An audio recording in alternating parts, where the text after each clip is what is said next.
Sto scherzando. No, se vuoi attacchiamo qua la multipla. O No, dammi la multipla.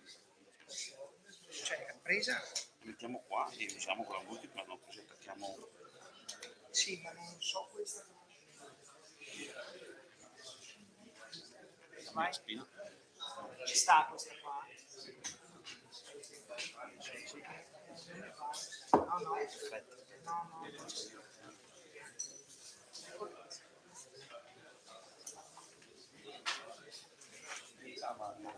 Se no ti attacchi a tuo PC, ma... Ah sì, tanto lo tengo attaccato in carica, no? Qua. No. Connessione. Caccialo al tuo PC, hai preso USB.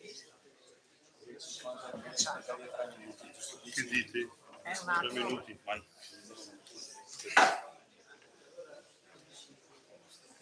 Si in carica. Perfetto.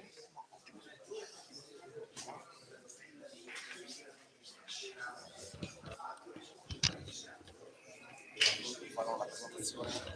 Dico numeri, do i numeri. No.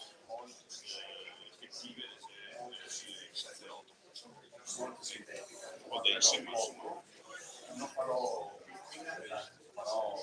storia come carote di Non si può, non si può.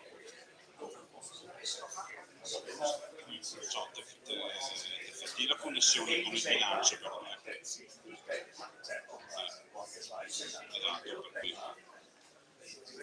per cui. Stiamo parlando del buco. Esatto, di quello che cercavo di mostrare. Sì,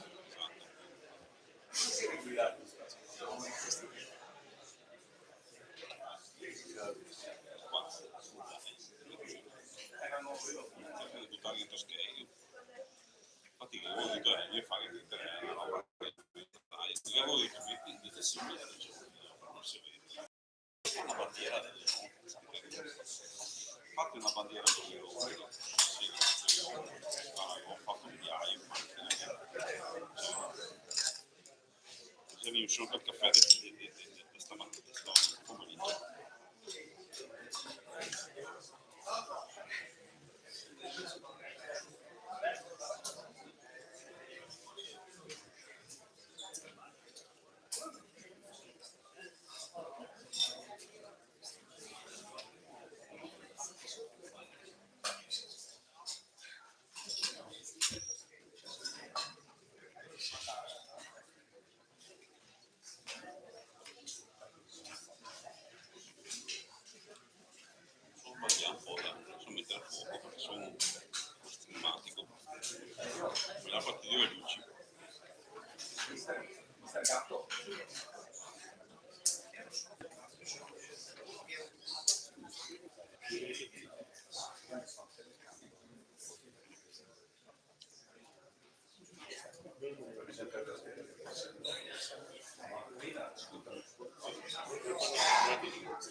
Sì, è il solito.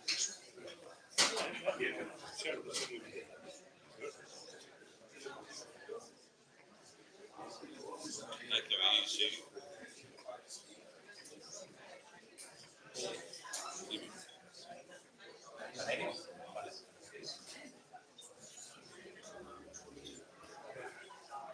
Ma solo il solito.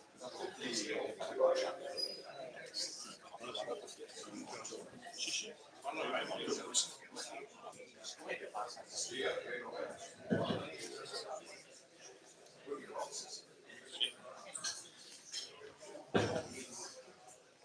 Buonasera a tutti, il quarto d'ora accademico è finito, adesso cominciamo. Allora, io sono elevato del coordinamento delle montane dell'emotiva, comitato contro il sfruttato delle montane vari anni. Noi facciamo parte di un comitato in cui ci sono cittadini ed espropriandi. E quando dico espropriandi, mi prende un nodo alla gola pensando al dramma di tante famiglie che sono state oggetto di esproprio, di violenza sulle loro attività e sulle loro proprietà. Siamo contrari a questa strada, ma non siamo schierati partiticamente.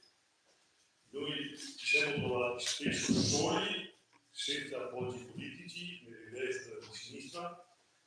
Abbiamo fatto le nostre ricerche presso l'università, presso i professori di varie discipline, abbiamo avuto tecnici che ci hanno dato non forte, però nessuno ci ha ascoltato, se non, come dirò dirlo, Andrea Zanoni, che quando era deputato in Europa, a Bruxelles, stando là ci dava appoggio e sentiva le nostre istanze e se poteva ci aiutava. Voglio dire che dopo mi offrirà uno spritz dopo, visto che tornavo a vedere qui, voglio dire che abbiamo sentito di più la sua presenza in Europa che tanti politici locali qui, di tutti i partiti. Qualche altro si è avvicinato a noi, perché però in maniera poco consistente, perché parlo di politica?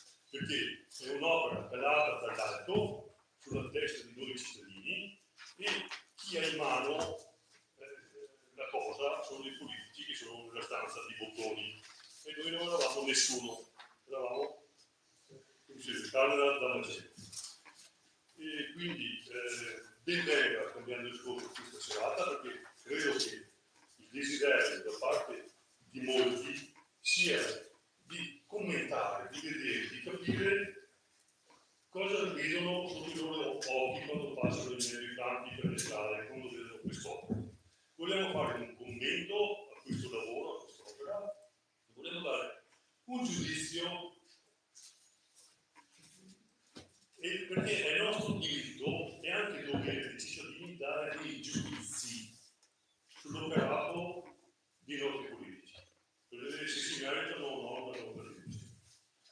Va bene, tante cose ce ne devono dire, non parliamo della storia, eccetera, è cominciata solo una cosa.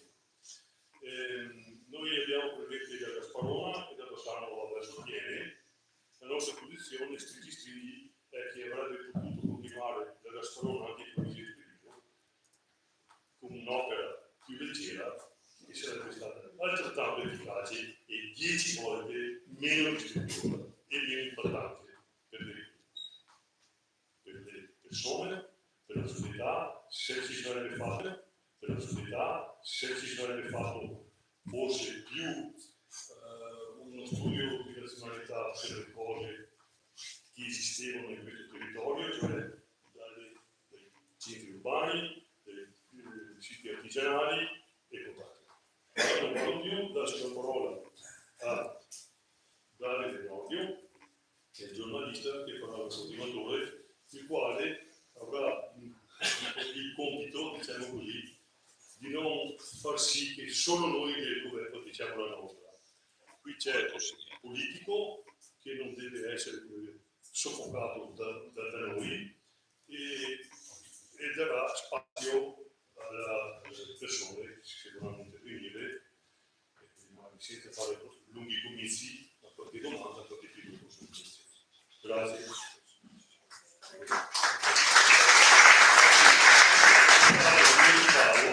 Che abbiamo avuto il patrocinio del Comune di Ascoli.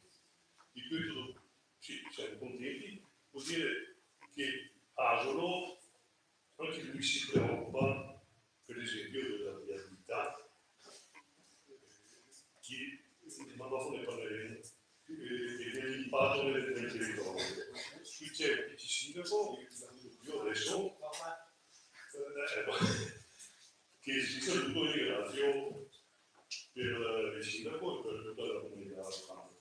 Grazie a voi.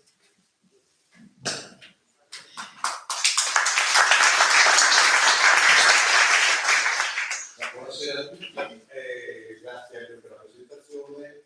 Mi trovo in una situazione un po' anomala perché sono il moderatore da uno all'altro.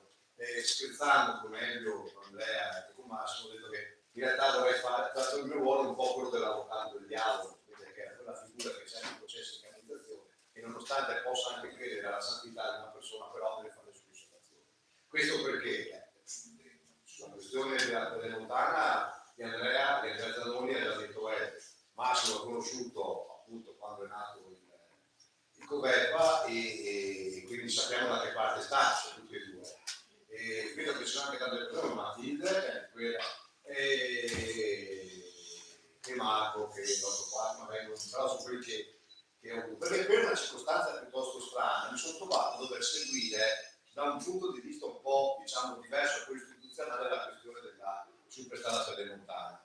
La prima volta che ne ho sentito parlare, ovviamente da cronista, è stato quando, penso ancora nati, vicino agli anni fa, forse anche di più, mi hanno invitato a Riese con un incontro con l'ingegnere Bernizzi, in cui mi ha proprio presentato il passaggio della Pedemontana nel comune di Riese Vergine Alto, comune che ha 2 caselli all'interno, credo che siano i pochi comuni che ha 2 caselli autostradali passate in termine, se giusto termine che autostrada, ma quello è, e all'interno del proprio comune che sono le dimensioni ridotte.